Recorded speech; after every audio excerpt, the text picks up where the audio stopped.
We now have video of alleged Capitol rioter Danny Rodriguez of his interrogation, and maybe that's too harsh of a word, questioning by the FBI in relation to, of course, his actions on January 6th. He was one of the rioters that had tased Officer Michael Fanone. And so I want to show you this video. I had referenced this before, but here's actual video. Take a look. Okay. What do you want me to tell you? That I tased him? Yes. Explain. Am I a piece of shit? Yes. Why did you tase him? I don't know. I'm a piece of shit. I'm sorry. I don't know. He's a human being with children, and he's not a bad guy. He sounds like he's just doing his job, and I'm an asshole. You would be right about that. I'm such an asshole. Yep. True. That's so good. So good. Again, I'm feeling the shade in Florida. Let's just say that. Now, again, as I mentioned, this is important because now this guy is saying, I'm not guilty. Not guilty. Forced confession. Forced confession. That's why the video is out now. And look, I think it's open and shut. Obviously, this guy made the decision to go with the mob. A mob, that was basically driven by a lie, a gigantic lie, a complete lie. And it's been entirely debunked multiple times. There was never an iota of truth at all to the big lie, to the Chinese or the Democrats and mass voter fraud, blah, blah, blah, blah, blah, right? And look,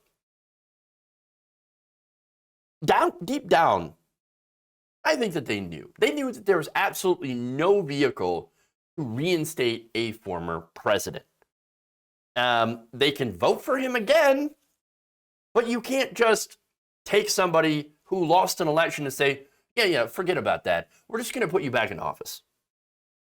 No, not going to happen. And look, deep down, I think they knew that the only vehicle available to them was a violent coup. And that's exactly why they were there. But then again, we're talking about Trump supporters who are, yes, violent, but also stupid. And so they couldn't get it done. Now, speaking of the lie, right? Now, I'm going to show you a video here where agents are going to calmly ask him. And again, this gets back to, it's a forced confession, and they were so brutal to me. Pay attention to his response there, and of course the interaction between the agents, which are actually incredibly calm. So let's take a look at his reasoning that he gave to the investigators. I just saw that there's people that have taken over this country from inside. Mm-hmm. Globalists and unelected officials, elitists, people who are obsessed with power and control. Because we felt that they stole the election. We felt that they stole this country, that it's gone, it's wiped out. America's over, it's destroyed now. And so if you took the Capitol, then what? I don't know. We just thought that, damn dude, I don't know. I thought that we were going to save this. I thought we were going to do something. I thought that it was not going to happen like that. I thought that Trump was to stay president and they were going to find all this crooked stuff and we were going to we found out that we thought that we did something good. We were getting Nancy Pelosi.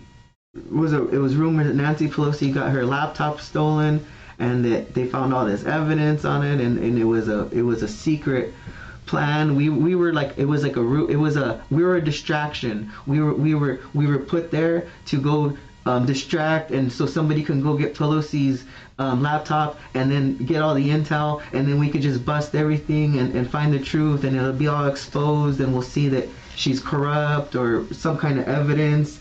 And we thought we were part of a bigger thing. We thought we were being used as a part of a plan to save the country, to save America, to save the Constitution, and the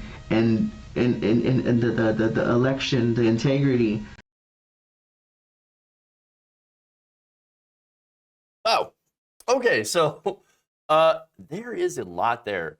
And he's like, oh, no. And then he gets into the standard litany of right-wing talking points, which is, oh, the globalists and the elites. And by the way, we thought we could get Nancy Pelosi's laptop, to prove that she was corrupt. My question is, why you got to steal Nancy's laptop when in reality all you have to do is look at where campaign contributions are coming from? I mean, if you think Nancy Pelosi's corrupt, well, then I would agree with you. She is corrupt. She's corrupted by industry money, like for example, the financial industry, or the real estate industry, Wall Street money. Come on, this is super easy. Look, you look at any politician, okay? You will find that there is a near 100% correlation between positions taken by said politician and the money they get from certain industries. Okay? This is the world's most open secret. That yes, politicians, when they get campaign contributions from corporations or gigantic donors, they serve the donors. Congratulations. You know what? I have found the corruption and I didn't even have to steal a laptop. It's super, super obvious. Now, here's the thing, though. We have media that doesn't tell you this, okay? They never really tell you that, and this extends to corporate media as well. You think cable news talks about political corruption in this context? Talks about the donations? Talks about how, for example, Joe Manchin, fantastic example. Joe Manchin is a literal coal baron. He has investments in the coal industry. One of his son runs a coal company in which he is invested in. And they keep wondering, Joe Manchin, how come Joe Manchin is against Build Back Better? It must be because we have to believe him when he says that he's just worried about the deficit, that he's just worried about inflation. And that's why he couldn't support the earlier version of Build Back Better, which actually involved some pretty excellent, provisions in it that would help a lot of working class people. But he says, oh, no, we can't. Now, that legislation also involves some pledges on climate change, which he cannot get behind because he is a literal coal baron.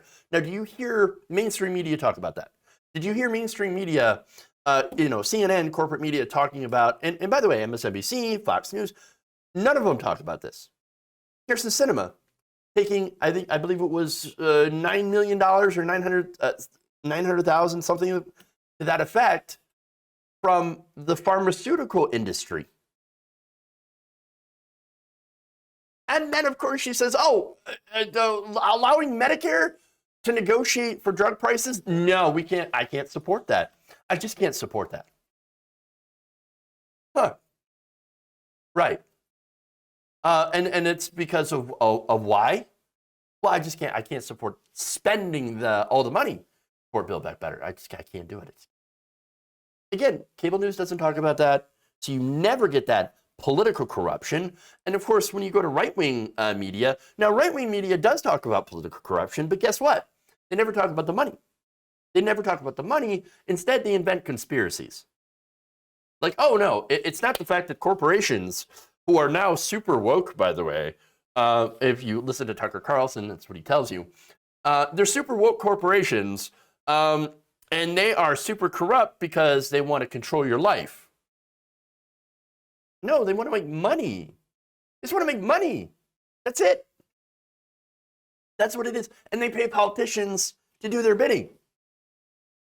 Again, they talk about corruption, but then they create these massive conspiracies, which usually end up with some white supremacist talking points.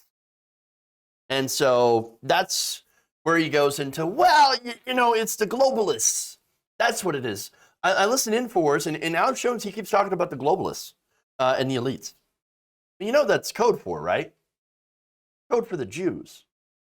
Understand that this is nothing more than white nationalist white supremacist neo-Nazi talking points.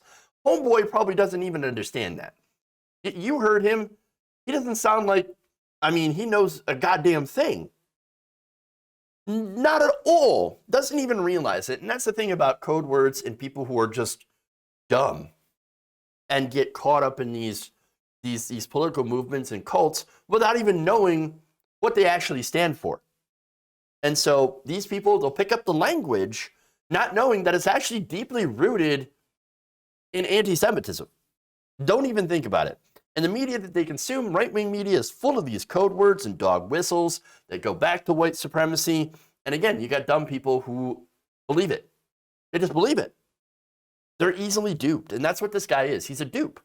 He's a dupe. He even admitted, I'm just a tool. I was just a tool by someone else to distract them so that Nancy Pelosi's laptop could be stolen. I'm just a tool. I'm just a tool. Well, yeah, you are a tool. 100%. 100%. And so it's ironic because he talks about, oh, the people that want to maintain power. Well, that's what Trump wanted to do. He wanted to maintain power, and he wanted to be the unelected dictator of this country because he was not elected. He was not elected. And understand that this is the power of propaganda. We live in two different separate media bubbles. Now, on cable news, again, I'm going to criticize cable news, where they say, their message is corporations are great, socialism is bad, we need a strong Republican Party. Again, this is what members of the Democrats are saying as well. We need a strong Republican Party. Joe Biden, I can't wait to work with Republicans. I love bipartisanship. I can't wait. We just need a strong Republican Party that doesn't have Donald Trump, because Trump bad. Yes, Trump is bad. But then they say things like, well, we need a strong Republican Party because the left is too extreme. That's cable news. That's ostensibly supposed to be liberal media. And then, of course, you get right-wing media, which are, again, corporations are great unless they're woke. Cancel culture is bad. Socialism and communism, they're both coming and are simultaneously here, and you will die as a result of it.